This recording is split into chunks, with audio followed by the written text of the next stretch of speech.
جناب 41 دن رہ گئے ہیں شاید 8 فروری میں، اور الیکشن کی گہما گہمی جو ہے وہ کاغذات نامزدگی داخل ہونے تک مکمل ہو چکی ہے، اور اب اس پر اعتراضات شروع ہو گئے ہیں۔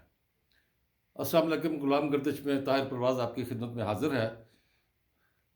یہ جو عام الیکشن آ رہے ہیں جنہیں ہم جنرل الیکشن کہتے ہیں، یہ جنرل انورٹڈ کاما والا نہیں ہے۔ یہ الیکشن جو ہے اس کے سلسلے میں آج کور کمانڈر میٹنگ میں بھی یہ عندیہ دے دیا گیا کہ الیکشن کمیشن جو بھی ہم سے مدد طلب کرے گا وہ پوری کی جائے گی۔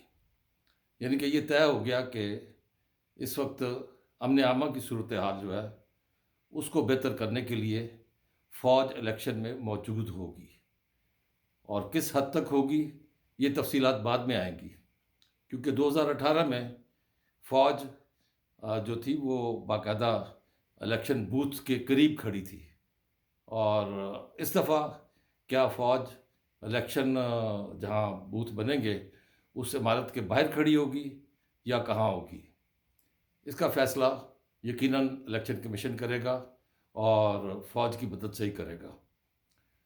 لیکن یہ خوف کیا ہے؟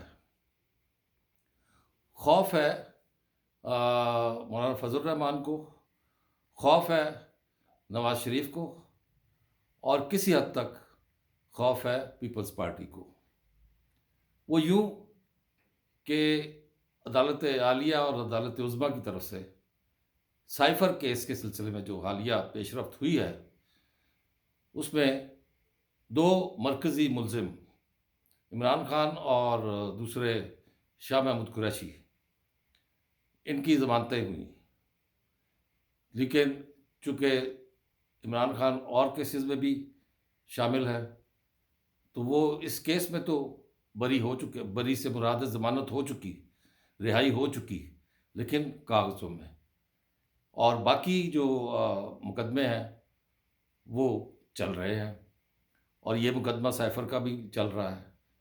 اسی طرح شاہ محمود قریشی کی رہائی ہوئی اور پھر وہ دھر لیے گئے، ایک نہیں 12 کیسز میں، جن میں 9 مئی کا بھی۔ اب 9 مئی ایسا ایک نقطہ آ گیا ہے کہ جس میں میرا خیال ہے کہ جس شخص نے بھی یہ سوچا، یہ منصوبہ سازی کی، جس نے بھی، چاہے وہ وردی والا تھا یا چاہے وردی کے بغیر تھا، یقیناً اس کے باز پرس اس کی ہونی چاہیے۔ سیاستدان تھا یا کوئی اہلکار تھا، باز پرس ضرور ہونی چاہیے۔ لیکن یہ نہیں کہ صرف سیاستدان یا سیولین جو ہے وہ تو منظر عام پر آ جائیں، لیکن جنہوں نے ہلا شیری دی، چاہے وہ وردی والے تھے، ان کا بھی احتساب ہوتا ہوا نظر آنا چاہیے۔ میری مراد جنرل فیض حمید سے ہے۔ جنرل فیض حمید وکٹ سے باہر جا کر کھیلتے رہے، لیکن ابھی تک کوئی ایسی سنوائی نہیں آئی۔ کم از کم یہ تو وہ ایک ریٹائرڈ جنرل ہے اس وقت، اس کے بارے میں یہ چیزیں تو سامنے آنی چاہیے۔ اگر یہ چیزیں سامنے نہیں آتی تو پھر یہ سب کچھ چھوڑ دے۔ اور خوف جو ہے، جن شخصیات کا میں نے ذکر کیا، جن پارٹیوں کا میں نے ذکر کیا، وہ کیوں ہے؟ انہیں یہ لگ رہا ہے کہ جیسے یہ تمام زیب داستاں بڑھانے کے لیے نہیں، بلکہ انہیں اونچا اڑانے کے لیے کی جا رہی ہے، اور پی ٹی آئی جو ہے اس کی ایک مفت کی کمپین چل رہی ہے، اور اس مفت کی کمپین میں جو ہمدردی کا کارڈ ہے وہ پی ٹی آئی کے حصے میں آ رہا ہے۔ اب یہاں ایک چھوٹی سی بات کروں گا، بڑے بڑے ذہن ہیں، میں تو ایک معمولی سی سوچ اور سمجھ رکھنے والا انسان ہوں۔ میں ایک بات کرتا ہوں، ایک بات یہ ہے کہ 2018 کا الیکشن جیتا یا جتوایا گیا، اس سے بحث نہیں کروں گا۔ اس کے بعد ایک حکومت آتی ہے، حکومت میں نمبر پورے نہیں ہوتے اور نمبر توڑ کر دیے جاتے ہیں، اور وہ کون کرتا ہے وہ آپ کو پتہ ہے۔ اور پھر جہاز چلتے ہیں جہانگیر ترین کے، اور پیسہ لگتا ہے علیم خان کا، اور پھر اس کے بعد حکومت بن جاتی ہے، اور جب حکومت بن جاتی ہے تو ایک وزیر اعظم ہوتا ہے جس کا نام عمران خان۔ وہ آتے ہی سب سے پہلے وزیر اعظم ہاؤس کی بھینسیں بیچتا ہے، آتا ہی سب سے پہلے وہ وہاں کی گاڑیاں بیچتا ہے، اور وہ گاڑیاں جو ہے اپنے من پسند لوگوں کو اونے پونے فروخت کی جاتی ہیں، اور یونیورسٹی کو وزیر اعظم سیکریٹ سوری وزیر اعظم ہاؤس کو یونیورسٹی بنانے کا اعلان کرتا ہے۔ 4.25 سال حکومت رہتی ہے، نہ وہ یونیورسٹی بنی نہ کچھ اور ہوا، لیکن القادر یونیورسٹی بن گئی۔ وہ کیوں بنی؟ اس کی وجہ میرے حساب سے آپ بہتر سمجھتے ہیں، توقف کروں گا۔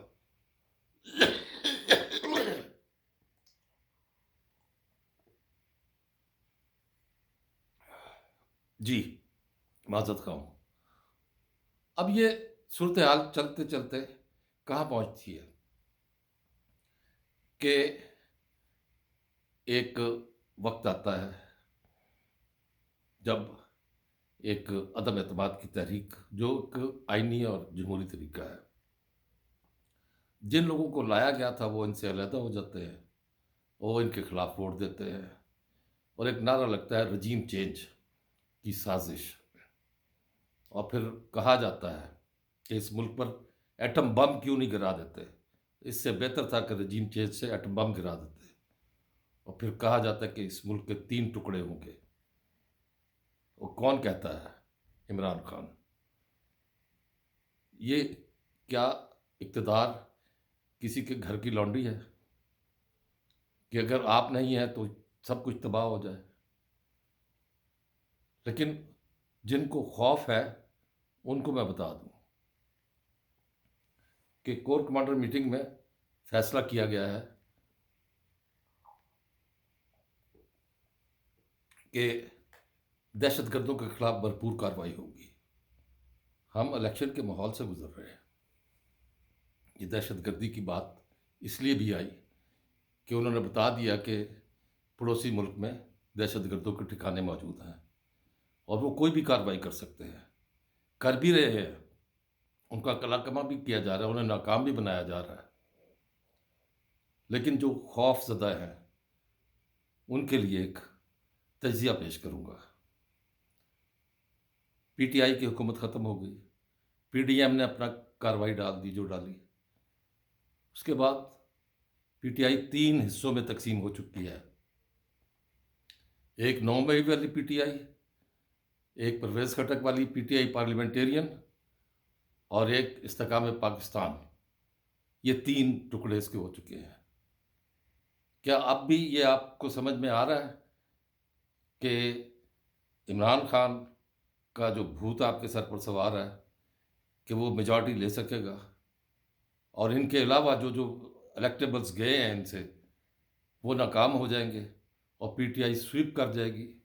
یہ جتنے سروے آ رہے ہیں کوئی اس چیز پر بات نہیں کرے گا، لیکن حقیقت کا اندازہ ہونا چاہیے، اس کا ادراک کرنا چاہیے، اور حقیقت یہی ہے کہ پی ٹی آئی ایک مختصر سے سکڑ کر ایک گروپ تک آ گئی ہے جس میں نوزائیدہ لوگ ہیں، اور نوزائیدہ لوگوں میں چند ایک وکلا ہیں، سب وکلا نہیں ہیں۔